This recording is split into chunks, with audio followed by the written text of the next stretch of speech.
Hey guys, Nick here, and today I was thinking about Black Ops 2, and I was thinking about kind of what I was hoping for in the game, and one of the things that came to mind was maps, and I kind of thought like, the game would be really great if it had some good maps, but that kind of led me to thinking, what really makes a map great? Like, how does Treyarch make a good map? What do they do to make a good map?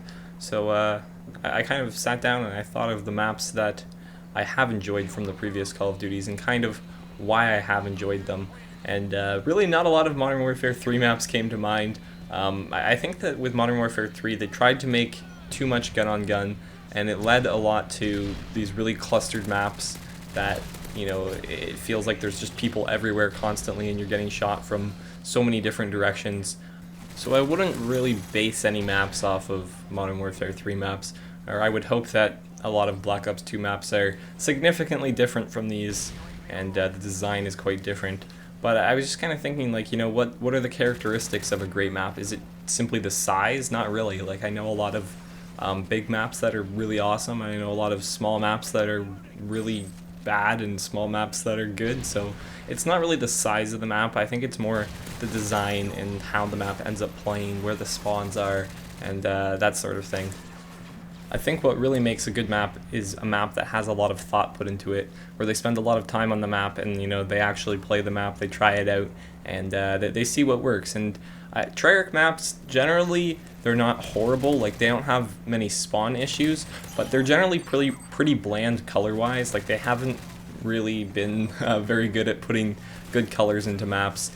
And I find they tend to make their maps a little bit too big.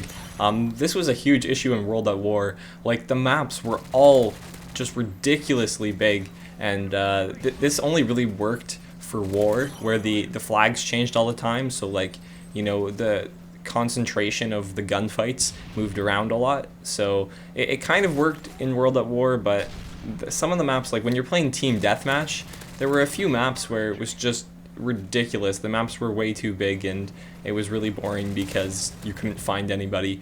A complete opposite to Modern Warfare 3, where the maps are really small and there's people within 5 feet of you every time you spawn, and you gotta be like, sometimes I'm afraid to throw like a stun as soon as I spawn. Like, sometimes I throw a stun to make sure there's nobody near me when I spawn, but sometimes I like die while throwing a stun if I pull out the stun as soon as I spawn. So it's definitely an issue.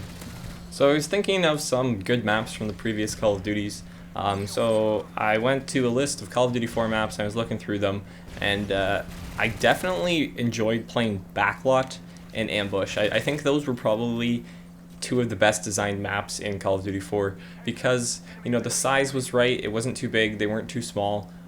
It was never really boring. There was a lot of variation to the map, so that there were close quarters gunfights, there were long range gunfights, you could snipe on the maps. Like Modern Warfare 3 maps, you can't really effectively snipe on any of them. They're not really designed well for snipers. But yeah, those two maps I found were really good for Call of Duty 4. There were lots of ways to move around, you could run around a lot. I didn't feel that you like spawn trapped people or got spawn trapped, or there were certain areas that you like couldn't push. I don't like it when maps like force you to camp to do well. An example of this is Terminal. Like, you don't have to camp, but when you get into domination, say if you hold down B and C and they're at A, you're pretty much forced to like stay in one spot and shoot at them, because if you move anywhere, either you're going to move away from their spawn and you're not going to get any kills, so I don't know why you would do that. So your only option really is to move towards their spawn, in which case you're going to die. So it's kind of like you're forced to maybe not camp, but maybe stay back, and there's certain positions that you shouldn't push. For Modern Warfare 2, I think the best map was probably Afghan. I really enjoyed that map, probably because the air support did so well on that map and it was so easy to get nukes. But I also really enjoyed Favela. It's a decent map. Sometimes I like it, sometimes I don't. It's pretty good for SMGs, but you can snipe, you can use assault rifles, you can use shotguns. It's a very well-rounded map. High Rise is kind of controversial because it does result in spawn trapping, but I still kind of like it. I feel it's still fairly balanced. I really enjoyed Quarry. I think Scrapyard was a pretty decent map. It was just a little too hectic due to the explosives in Modern Warfare 2. I already mentioned Terminal, it's pretty good. Underpass is a map a lot of people hate, but I really enjoy because I find that you can run around a lot on that map without dying, and you can build up some pretty decent kill streaks. It works really well with a silenced SMG.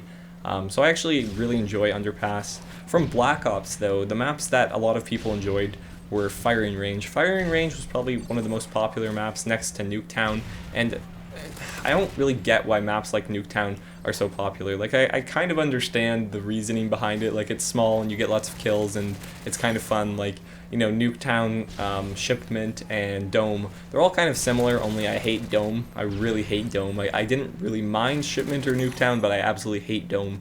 It's too crazy. But those maps will always get voted for because people love playing them. People like the small maps where it's hectic, and I think it's okay if you have one map like that, but as long as you don't make every single map small and hectic and cluttered, then everything's fine. From Black Ops, I also enjoyed Jungle, Summit, and WMD. WMD was one of my favorite maps in that game. I feel it was really balanced. To me, what really makes a map good is balance. There are certain maps where, like, if you spawn on a certain side of the map, you're at a real disadvantage. One of those, for example, is Salvage from one of the Modern Warfare 2 DLCs. If you spawned on one side of the map, you pretty much got like spawn trapped by noob tubes the entire game. If you spawned on the other side of the map, it was pretty easy to get kills. So certain maps aren't balanced. You know, it's fun if you're on the good side, but if you spawn on the bad side, it's not good. So I kind of wish that they'd make more maps that are more balanced and more fair. So yeah, that's my opinion on maps and what generally makes a map good.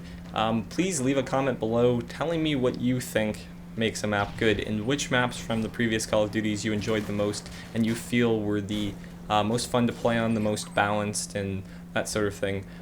So yeah, thanks for watching, guys. Please like the video if you enjoyed, subscribe for some more, and I'll see you later.